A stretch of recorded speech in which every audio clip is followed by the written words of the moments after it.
हमारे यहाँ जो किट्स होते हैं 1 से 15 दिन के बीच में, उन किट्स को हम इसी टोपली के अंदर ढकते हैं, इसके अंदर ढक के अब तक मैंने लैंड परचेजिंग से लेके ये सारा शेड कंस्ट्रक्शन रूम का और ये सारा करने में मुझे 2 CR लगे, 2 करोड़ रुपए लगे। प्लान ये, मैंने सिविल सर्विसेज की तैयारी की और सिविल सर्विसेज की तैयारी में मैं 3 बार कंजिक्यूटिवली सिविल सर्विसेज का इंटरव्यू दिया, लेकिन मार्जिनली तीनों बार मिस हुआ। ऐसा लगता है कि इस तरफ कहीं दूसरे रास्ते की तरफ तुम तलाश, आपकी किस्मत कहीं और लिखी हुई है ना। भूमि, पूंजी, साहस और धैर्य के साथ वैज्ञानिक रूप से अगर कोई बकरी पालन कर रहा है तो उसको कामयाब होने से कोई नहीं रोक सकता। नमस्कार दोस्तों, जय हिंद, जय जवान, जय किसान भाइयों। आज मैं यहाँ पहुँचा हूँ MP इंदौर।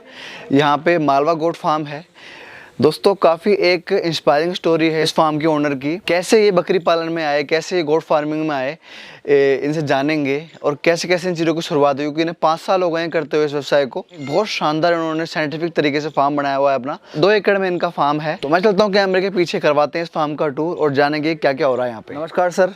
नमस्कार। नमस्कार। कैसे हैं? बस ऊपर वाले की दया देश थी सर। बहुत दूर से आए हैं आपके पास एक बहुत अच्छी इन्फॉर्मेशन लेने, एक बहुत अच्छे फार्म का टूर करने। काफ़ी नाम सुना था, काफ़ी वीडियोस देखी थी आपकी, अपने चैनल भी की आपका मालवा गोट फार्म के नाम से। सर क्या नाम है आपका? मैं मोहम्मद शाहिद हुसैन जी। सर यहाँ पे आपने इंडस्ट्री लेवल का एक फार्म बना रखा है, काफ़ी सुंदर फार्म बना रखा है, काफ़ी ऑर्गेनाइज सिस्टम है आपका। तो क्या नाम है फार्म का आपके? मालवा गोट फार्म, दतौदा, जिला इंदौर, मध्य प्रदेश। आपके फार्म का टूर करेंगे और यहाँ के हर एक कोने से अपने दर्शकों को रूबरू कराने की कोशिश करेंगे। आप आगे आगे, हम पीछे पीछे। आइए। हमने अपने फार्म को CIRG के मानक के हिसाब से ही बनाया है। इसको 2 सेक्शन में बनाया, बिल्कुल आमने सामने, कि इसमें हमारा मैनेजमेंट आसान हो जाए। लेबर, अगर आप यहाँ खड़े हो गए तो एक बार में आपके 200 जानवर दिखते, बिल्कुल दिखते हैं जी, कि एक साथ की कोई आदमी कहाँ पर जानवर है, सारे जानवर बिल्कुल एक्टिव मोड में है कि नहीं। जी जी जी। लेबर आसान हो गया। बीच में पैसेज एरिया, सर्विस एरिया हमारा ये जी। और इसमें इससे दोनों तरफ ये गेट बने हुए हैं, जो सेक्शंस बने हुए हैं बकरियों के, इसी तरह से, जिस तरह से बाहर सेक्शन बने हुए हैं उसी तरह से अंदर सेक्शन है हमारा। जी जी। हम आप अंदर आके देख सकते हैं इसको। जी बिल्कुल कि बिल्कुल। मेनली मेरा काम शुरू में मैंने मालवी बकरी से ही किया था। ये जो आपका मालवा नाम है, ये ब्रीड का नाम है? ब्रीड का नाम है यहाँ की। लोकल कौन सी ब्रीड है, दिखाना कौन सी है? ये लोकल ब्रीड है हमारी यहाँ की। ये देखिए मालवी बकरी, ये जितनी बकरियाँ दिख रही हैं आपको, ये मालवी बकरियाँ हैं। इसमें एक भी कोई बाहर की बकरी नहीं है। ये यहाँ की लोकल ब्रीड है? लोकल ब्रीड है।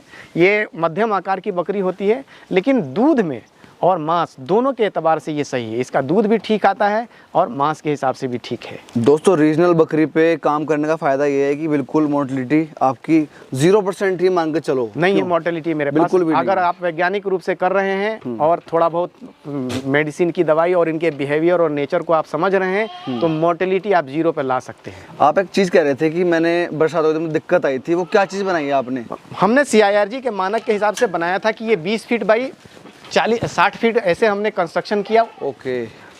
आपने बरांडा बढ़ा दिया? बरांडा बनाया हमने। ये एक्सटेंशन किया कि ये फीडर को हम अगर इसमें कर देते हैं तो बाहर, एक बार सुबह बकरी बाहर निकली बाड़े से तो उसके बाद बाहर ही रहती है शाम तक बकरी। बारिश में अगर हुई तो बारिश में ये बरांडे में आ गई, या नहीं तो दिन भर ये अपने रोमिंग एरिया, ओपन एरिया में घूमती रहती है। और शाम के टाइम एक बार हम फिर इसको अंदर करते हैं, जब तक कि ये ग्रेस पीरियड इसको 12 घंटे का मिल जाता है। ये बाड़ा मेरा बिल्कुल जमीन की है, इसमें पक्का नहीं है। जी जी। ये सफाई हो गई इसकी। अब इसके बाद ये बाड़ा सूख जाएगा। अच्छा, कच्चा बना रखा है? कच्चा बना रखा है जी, कच्चा है, पक्का नहीं है। सर काफ़ी सुंदर आपने सेट बना रखा है। और एक कहते हैं ना, एक अपीयरेंस भी बहुत बड़ी चीज़ होती है। इसका अपीयरेंस भी बहुत अच्छा कर रखा है, वाइट पेंट कर रखा है और दोनों तरफ आपने वाल कर रखी है। उस कोने में दीवार है और इस कोने में दीवार है। मतलब कंजूसी तो करी ही नहीं सर आपने बनाने में इसे फार्म को। देखिए एक ही बार हमने, जिस तरह से वहाँ बताया गया था, हमने उसी तरह से एक ही बार इन्वेस्टमेंट किया। इसलिए ये किया कि हमको ये काम करना था, क्योंकि प्लान बी था। प्लान ए में हम कामयाब नहीं हो पाए थे। अच्छा। तो प्लान बी था, प्लान बी को एग्जीक्यूट करना था। और किसी भी काम को अगर आप ईमानदारी से और अपने बिल्कुल तन मन लगा के करेंगे तो उसमें फेल होने का सवाल नहीं होता है। रही बात की इसकी साफ सफाई की, तो देखिए आपको मैं बताऊं कि CIRG ने जिस तरह से बताया था कि हर 2 महीने 3 महीने पे आपको इसके बाड़े की सफाई करनी है। जी जी। और सफाई में पुताई करनी है। तो चूने की पुताई आप देखेंगे मार्किंग, ऊपर के तरफ मैंने ये प्लास्टिक पेंट करा रखा है। जी जी। लेकिन नीचे ये चूने की पुताई हर 2 महीने 3 महीने पे मैं कराता हूँ सफाई के हिसाब से। चलिए ये बताइए, जैसे आपका पर्सनल एक सवाल मैं पूछूंगा आपसे और मैं चाहूँगा उसका जवाब जरूर दें। आपने बोला ये प्लान बी था आपका जी। प्लान ए क्या था जो फेल हुआ जिसमें? प्लान ए, मैंने सिविल सर्विसेज की तैयारी की और सिविल सर्विसेज की तैयारी में मैं 3 बार कंजिक्यूटिवली सिविल सर्विसेज का इंटरव्यू दिया। अच्छा। लेकिन मार्जिनली तीनों बार मिस हुआ। तो मैं एक हमारे गुरुजी हैं उनके पास गया, उन्होंने बताया कि बोले ऐसा लगता है कि इस तरफ कहीं दूसरे रास्ते की तरफ तुम तलाश आपकी किस्मत कहीं और लिखी हुई है ना। फिर मैं प्लान भी हमारे ध्यान में पहले से था। सर पर आपने मेंस तो क्लियर किया? मेंस और इंटरव्यू दिया 3 बार। आप इंटरव्यू तक पहुंच गए? हाँ? वो भी बहुत बड़ी बात है सर। इसका मतलब आप एक बहुत अच्छे एजुकेटेड बंदे हैं, आपने मतलब बहुत मेहनत करी है इसका मतलब। अब यूपीएससी के लेवल को, तैयारी के लेवल को एक वैसे ही प्रीलिम्स के लिए क्लियर करना, और उस वक्त में जबकि प्रीलिम्स बहुत मुश्किल हुआ करता था, आज के प्रीलिम्स बहुत मुश्किल, उसके कंपैरिजन में इस बहुत सिंपल हो गया है, आसान हो गया है। जी सर, ये क्या कर रखा है, ये क्या चीज़ है सर? ये आपने ये क्या चीज़ है, थोड़ा सा इसके बारे में बताएंगे? ये जैसे बहुत सारी बकरियां दूसरे के बकरियों को खाने के वक्त परेशान करती हैं या उनके खाने को इंक्रोच करती हैं, तो कुछ बकरियां हैं जो परेशान करती हैं उनको जैसे उनके गले में हमने इस तरह का रस्सी लगा रखा है। अच्छा अच्छा। और इन रस्सियों में क्या करते हैं, इनको यहाँ ला के इसमें टैग कर देते हैं कि जैसे कि अब ये यहाँ से इसका पेरीफेरी एरिया फिक्स हो गया। ओके, बड़ी बकरी छोटी बकरी को परेशान नहीं करेगी। जी जी जी। दोस्तों, चंचल जानवर तो है बकरी, खाने के मामले में बहुत पेटू है, और मतलब खाने का कुछ नहीं दिखता है इनको, अपने बच्चे तक को दबा देती है कई बार। जी जी जी। तो इस वजह से ये मेरा अपना इनोवेटिव आइडिया है कि भाई दूसरे को परेशान नहीं करें और सबको खाना बराबर मिले। जी सर, एक अच्छा इन्वेस्टमेंट यहाँ पे दिख रहा है हमें। आपने हम डेडिकेटेड अपने लिए घर भी बना रखा है यहाँ पे, क्योंकि जब फार्म पर रहेंगे तो भैया अपना रहने का सिस्टम बढ़िया होना चाहिए। ठीक है। शुरू में तो मैं 2 साल तक तो मैं 24 घंटे यहीं रहता, 24/7। और आपका घर किधर पड़ता है? मेरा महू है, यहाँ से 14 किलोमीटर दूर। 14 किलोमीटर पे घर है। सेकंड होम आपका ये है ना? जी। तो सर कितना पैसा लगा होगा इसे बनाने में सर, इतने बड़े फार्म को? और क्या एरिया है इस फार्म का? 2 एकड़ है। 2 एकड़ बना हुआ है। कितना पैसा लगा सर इसे बनाने में? मैं देखिए, प्लान बी था, मेरे पास कोई लैंड नहीं था। अच्छा। लेकिन हमारे यहाँ हमारे बड़े भाई जो हैं वो लोग रेलवे के कॉन्ट्रैक्टर हैं। अच्छा अच्छा। तो उन लोगों ने कहा कि मैंने कहा कि मैं अब दूसरा काम, जॉब तो नहीं करूँगा किसी के अंडर में रह के, मैं अपना इंडिपेंडेंट बिजनेस करूँगा। तो उन्होंने पूछा क्या करोगे? मैंने बोला कि मेरे को गोट फार्मिंग करना है और मैं जा रहा हूँ CIRG ट्रेनिंग के लिए। जी। मैं वहाँ से लेके आया, तो उसके बाद मैंने लैंड परचेजिंग से लेके अब तक, अब नए फार्मर को अगर मैं बता दूं कि इतना रुपया, तो ये नहीं पूछे तो ज़्यादा बेहतर है। सर देखो, ट्रांसपेरेंसी हमारे चैनल का फर्स्ट मोटो है, ट्रांसपेरेंसी। तो जो है वो है। अब तक मैंने लैंड परचेजिंग से लेके ये सारा शेड कंस्ट्रक्शन रूम का और ये सारा करने में मुझे 2 CR लगे, 2 करोड़ रुपए लगे। सर लैंड खरीदोगे तो लग जाएंगे। लैंड, हाँ, लैंड महंगी है। अब आप यहाँ पर अभी जब मैंने खरीदा था उससे और आज में डिफरेंस 5 साल में ही मुझे लग रहा है कि 5 टाइम्स उसका वो इन्वेस्टमेंट बढ़ भी तो गई आपकी 5 टाइम्स। ये भी देखो, मतलब आज अगर आप 2 CR बोल रहे हो तो मतलब उस हिसाब से ये जमीन आपकी 5 से 6 करोड़ रुपए की जमीन ज़्यादा की होगी आज की डेट में, है ना? जी जी। तो सर ये बताओ, सिर्फ गोट फार्मिंग को ही क्यों चुना? कोई ऐसा इंटरेस्ट था शुरुआत से, बचपन से ही, क्या था? शुरुआत से ये मेरा इंटरेस्ट था। प्लान बी पहले से हमने बना रखा था कि इनकेस अगर ऐसा नहीं हो, ये जैसे हम गाड़ी लेके निकलते हैं कहीं सफ़र के लिए तो स्टेपनी देख के चलते हैं। जी बिल्कुल। कि स्टेपनी हमारी सही है कि नहीं, इनकेस कभी कहीं ब्रेक डाउन हुआ तो स्टेपनी रहेगी तो हमारा सफ़र आसान हो जाएगा। जी जी। तो मेरा प्लान बी पहले से ये था। जी जी। और ये क्या है कि हमारे धर्म के अंदर भी इस चीज़ का एक बड़ा महत्व दिया गया है कि हमारे जितने प्रॉफिट्स आए, जी जी, राइट फ्रॉम बिगिनिंग, जी, 2,43,000, 2,50,000, 1,24,000 ऐसा बताते हैं। जी जी। सारे प्रॉफिट्स लोगों ने इन चीज़ों के ऊपर, ये बताने का रीज़न उनके पीछे ये था कि उन लोगों ने भी ये काम किया सिर्फ इसलिए कि पेशेंस आ जाए। इसलिए कि कोई लीडर होता है, अगर उसके अंदर पेशेंस नहीं आए तो वो लीड नहीं कर सकता है। जी सर, यहाँ आपके ब्रीडर हैं और बड़े तगड़े तगड़े ब्रीडर आपने अलग रख रखे हैं अपने। जी। कौन कौन ब्रीडर हैं सर? थोड़ा देखेंगे। इसमें बीटल के हैं। अच्छा। और दोस्तों देखो, हर एक सेक्शन अलग है। बच्चों का सेक्शन अलग कर रखा है यहाँ पे। यहाँ देखो छोटे छोटे बच्चे प्यारे प्यारे बैठे हुए हैं और ब्रीडर्स लोग जो हैं वो अलग हैं। ये 4 अभी कंट्रोल मैटिंग कराने के लिए ये इन्होंने अलग कर रखे हैं। हाँ जी, कौन कौन से हैं? ये बीटल। अच्छा, ये आपका बीटल का है जी। और इसके साथ में जो खड़ा है, इसके साथ में ये गुजरी और अजमेरा मिक्स है ये जी। ये बच्चा ही आया था मेरे पास। अच्छा, सब आपके यहाँ आए हैं? छोटे बच्चे आए थे मेरे पास तकरीबन। और वो पीछे जो व्हाइट कलर का पीछे वो सोजत है। सोजत का ब्रीडर भी है, ब्रीडर है। और ये भी बीटल है। अच्छा, ये भी बीटल है। मालवी के 2 ब्रीडर मेरे पास पहले थे। अच्छा, वो बैठा इस बार उसमें है थोड़ा, उसको मैंने रख रखा है छोटा। जी जी। वो भी बीटल ही है। अच्छा अच्छा अच्छा। और ये पीछे इधर बैठा हुआ जो बड़ा, ये मालवी है। सर मालवी में आपने ये बीटल रखा हुआ, मतलब आप कॉम्बिनेशन सेट कर रहे हैं, मतलब दूध का और उसका बढ़ाने के लिए, है ना? हमने क्रॉस ब्रीडिंग करने के ऊपर भी एक काम किया थोड़ा सा। जी जी जी। नहीं सही है सर, अगर आप मतलब साइंटिफिक अप्रोच रख रहे हो तो एक नई ब्रीड बनाने में कोई बुराई नहीं है, जो हमें अच्छा मीट प्रोडक्शन दे दे और जो अच्छा दूध भी दे दे। बिल्कुल। तो सर इसी से ये बताइए कि आप किस चीज़ पे काम कर रहे हैं सर? ब्रीडिंग पे काम है आपका, मीट पे काम है? मेरा ब्रीडिंग सेटअप है, मैं मिल्क काम तो मेरा जहन में है कि शुरू से मिल्क के ऊपर काम करना है। अच्छा, लेकिन उसके लिए एक सेटअप पूरा आपके पास तैयार हो, इसलिए कि अब तक जिस तरह से केटल इंडस्ट्री में मिल्क के ऊपर काम हो रहा है, गोट फार्मिंग में मिल्क के ऊपर अब तक काम नहीं हो पाया, और जी। हुआ भी तो बहुत लिमिटेड स्केल पे। जी सर, मास ह्यूज डिमांड है ना, मिल्क की डिमांड है इसकी, लेकिन देती कम है बकरी। देती भी कम है, और प्लस साल भर अवेलेबिलिटी नहीं है दूध की। हाँ, 6 महीने नहीं, 6-7 महीने ही दूध अवेलेबल हो पाता है। जी, तो जी। इसलिए अब CIRG ने जो नई टेक्नोलॉजी का ये किया है, आविष्कार किया है कि जी, भाई जी। अपनी सुविधा से बकरी को कैसे हीट में ला सकते हैं, जी। तो उससे फिर हम साल भर दूध कैसे पाएंगे, ये सब टेक्नोलॉजी वाइज अगर हम अपग्रेड रहें अपने से, अपने आप को कर पाएं, तो उसके बाद फिर हम लोग क्या कर सकते हैं, साल भर दूध पा सकते हैं। बिल्कुल। तब तक हमने अब तक अभी मीट के ऊपर काम कर रहा हूँ। 2 साल में तकरीबन 50 से 60 जानवर मैं तैयार करता हूँ बकरा ईद के। जी। बकरे वो ईद पे बकरा ईद के टाइम सब वो मेरे बुक हो जाते हैं, वो उसी से ये हमारा क्या होता है कि एक रनिंग हमारा कैपिटल निकल जाता है। सर ये क्या है, ये जो रखे हुए हैं यहाँ पे, ये क्या चीज़ है? ये हम हमारे यहाँ जो किड्स होते हैं 1 से 15 दिन के बीच में, जी, जी, उन जी। किड्स को हम इसी टोपली के अंदर ढकते हैं, इसके अंदर ढक के रखते हैं। अच्छा, ये देखिए, आप यहाँ विटामिन डी दे रहे हो इन बच्चों को? विटामिन डी के साथ साथ जितना फीड कंज्यूम करते हैं, ये अगर स्टेबल रहते हैं तो वो फीड क्या होता है, मीट में कन्वर्ट होता है, जी। ग्लाइकोजन के फॉर्म में कन्वर्ट होता है। जैसे ही हम इसको अगर बाड़े में छोड़ दें तो ये 1 मिनट बैठेगा नहीं, चंचल बकरी तो होती ही है। जी, जी। वो क्या है कि एक इधर से इधर मूव करेगी, तो जितना फीड हमने दिया वो सब एनर्जी के फॉर्म में वो एनर्जी कंज्यूम हो जाता है। लेकिन यहाँ पर अगर इसको हमने स्टेबल कर दिया तो वो क्या एनर्जी इनके बॉडी में लगती है और इसका ग्रोथ फास्ट हो जाता है।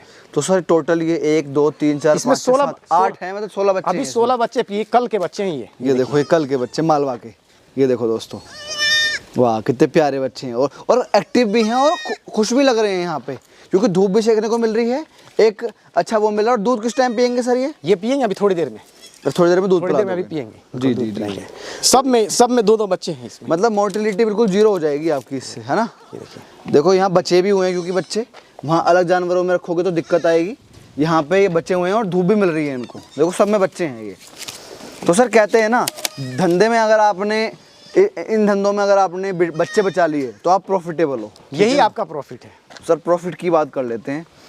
एक अच्छा मुकाम आपके पास है, एक अच्छा प्लेटफॉर्म है, एक अच्छी इन्वेस्टमेंट है, अच्छे जानवर हैं, करीबन मैं मानता हूँ 300 जानवर होंगे यहाँ पे। 200 प्लस है। 200 प्लस है ना? तो सर क्या प्रॉफिट रहता है साल का, क्योंकि आप मीट पे काम कर रहे हो और ब्रीड पे काम कर रहे हो, मिल्क पे भी आप काम नहीं कर रहे हो, तो इन 2 मॉडल पे सर क्या प्रॉफिट रहता है? सब अगर खर्चा काट के देखा जाए तो 5 से 7 लाख रुपया अभी एट प्रेजेंट, सब खर्चा काटने के बाद, लेबर का और उसके बाद फीड का, कंसनट्रेट फीड का, ड्राई पाउडर का, ग्रीन पाउडर का, मैनेजमेंट, सारी चीज़ों को काटने के बाद 7 से 10 लाख के बीच में मेरा अभी इनकम है। 7 से 10 लाख रुपए इनकम है, सब कुछ करके, है ना? तो मतलब बिजनेस तो और बड़ा है ये। अब धीरे धीरे उसको इम्प्रूव, मैं मानता हूँ 40% तो इसमें जाता ही है, अगर आप 100% कमा रहे हो 40% जाएगा। डिपेंड करता है कि आपको बीच में जो 3 साल आपने शुरू के किए उसमें कोई ब्रेकडाउन अगर नहीं आया तो ये फिर वो 3 साल बहुत क्रोशियल होता है। जी, जी। कि शुरू के 3 साल अगर आपने बहुत साइंटिफिक वे में मैनेज कर लिया और किसी तरह का कोई ब्रेकडाउन नहीं आया, कोई इस तरह की अनहोनी घटना नहीं हुई, तभी ये चीज़ें क्या है कि वो एक्सपोनेंशियली बढ़ पाती हैं। अदरवाइज क्या है कि एक बीच में स्लैग आता है। चलो एक बार आपका फीड रूम में देखेंगे, सामने है, ठीक है? और सर मैं एक चीज़ आपके साथ शेयर करूंगा, ये जो काम है ना गोट फार्मिंग का, सक्सेसफुल जो गोट फार्मर है इंडिया के, ज़्यादातर वो लोग हैं जिनका बैकग्राउंड एजुकेशन बहुत अच्छा रहा है, या तो कोई इंजीनियर रहा है, कोई MBA रहा है, इस तरह के बंदे ना ज़्यादा इसमें कामयाब रहे हैं। आप भी एक हाईली एजुकेटेड हो, क्योंकि आपने UPSC का मेंस क्लियर किया है इंटरव्यू में। चलो भगवान ने आपके लिए कुछ और लिखा था, लेकिन ऐसा ही क्यों है सर, जो अच्छे अप्रोच वाले लोग हैं वही कामयाब ज़्यादा होते हैं, और जो थोड़े कम पढ़े लिखे होते हैं लोग, मतलब जो, उनको ये नहीं कह रहा कि गलत है, लेकिन वो जल्दी इम्पेशेंस होकर फेल हो जाते हैं इसमें। ऐसा देखा है मैंने। पेशेंस नहीं होता है इसमें, पेशेंस चाहिए। बिना पेशेंस के आप इस काम को कर ही नहीं सकते जी। पेशेंस चाहिए। ये हमारा मसूर का भूसा है जो दलहनी भूसा होता है भाइयों, देखो और इस भूसे के साथ हम इसमें मिलाते हैं, ये देखिए चने की चूरी इसके साथ की, और इस साथ में ये वीट ब्रान मिलाते हैं जी। दोनों सर, चीजें। खर्चा तो बहुत होता होगा फिर आपका। नहीं तो जानवर अगर आप खिलाएंगे तब वही तो आउटपुट आता है। सही बच्चे बात 4-4 किलो के बच्चे पैदा, मालवी में बच्चे 4.5 किलो के बच्चे पैदा होते हैं। जी जी। तो उन सब चीज़ों को खाना वाना सब हटा के 7 से 10 लाख रुपए आपका ईयरली प्रॉफिट है ना जी। तो सर ये बताइए, जैसे जो भाई एक अच्छी अप्रोच है, जिनके पास एक अच्छा पैसे का ब्योत भी है, ठीक है, क्योंकि ये काम उन लोगों के हैं जो थोड़े बहुत फाइनेंशियली स्टेबल भी हों बैकग्राउंड से, ठीक है। ऐसा नहीं है कि नया बंदा नहीं कर सकता, पर नया उसको जीरो शुरुआत करनी पड़ेगी, कम क्वांटिटी में स्टार्ट करना पड़ेगी, 10 बकरे से स्टार्ट करना पड़ेगा। जिस आदमी का पूरी तरीके से मन है, ठीक है, कि उसे इस लाइन में आना ही है और उसके पास पैसे का ब्योत भी ठीक ठाक है और उसका मन मेन होता है, मन और मेहनत से वो डरता नहीं है, ठीक है, उसके पास पेशेंस भी है, क्योंकि आप लोगों को पेशेंस बहुत ज़रूरी है इस काम में। आना चाहता है तो क्या करे सर, कहाँ से ट्रेनिंग ले? CIRG में तो लिमिटेड सीट होती हैं, कैसे करे सर, वो थोड़ा बताओ उनको। CIRG में ट्रेनिंग की लिमिटेड सीट्स होती हैं, CIRG से ही करें। और देखिए कोई एक ऐसा नहीं, उनके पास और दूसरे ऑप्शंस हैं, एक जगह नहीं करे। RCT से करे, rural self employment training institute होता है भारत सरकार का, ये 10 दिन की ट्रेनिंग कराते हैं ये, जो भी हर डिस्ट्रिक्ट में होता है, ये लीड बैंक जो होता है वही कराता है उसको। जी जी। और उसके बाद CIRG भी कराता है। आप 2 बार 3 बार अप्लाई कीजिए, उसमें होगा। अब वहाँ हर जगह अलग अलग जाके आप एक जगह से ट्रेनिंग लेके आप अपने आप को पंडित नहीं बना सकते। जी जी। आप ट्रेनिंग में सिर्फ ये सीख सकते हैं कि हमको क्या नहीं करना है, क्या नहीं करना, और किसी भी काम में ये पता करना कि क्या नहीं करना है, ये ज़्यादा इम्पोर्टेंट है क्या करने से।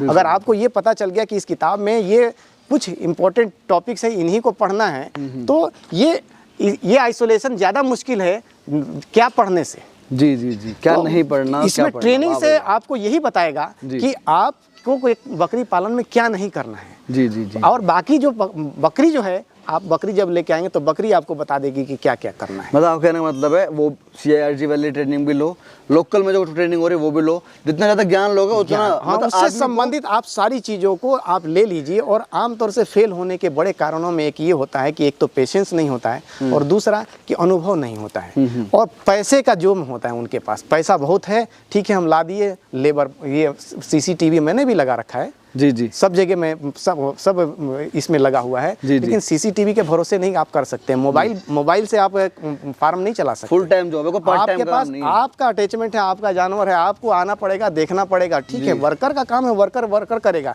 लेकिन मैनेजर का काम और ऑनर का काम वर्कर नहीं कर सकता। जोर आप पे पड़ेगा लास्ट में, मैंने तो हाथ खड़े कर देगा, लेबर हाथ खड़े कर देगा, हमें क्या पता। आपको हाँ, आपका असेट है, आपका नुकसान होगा।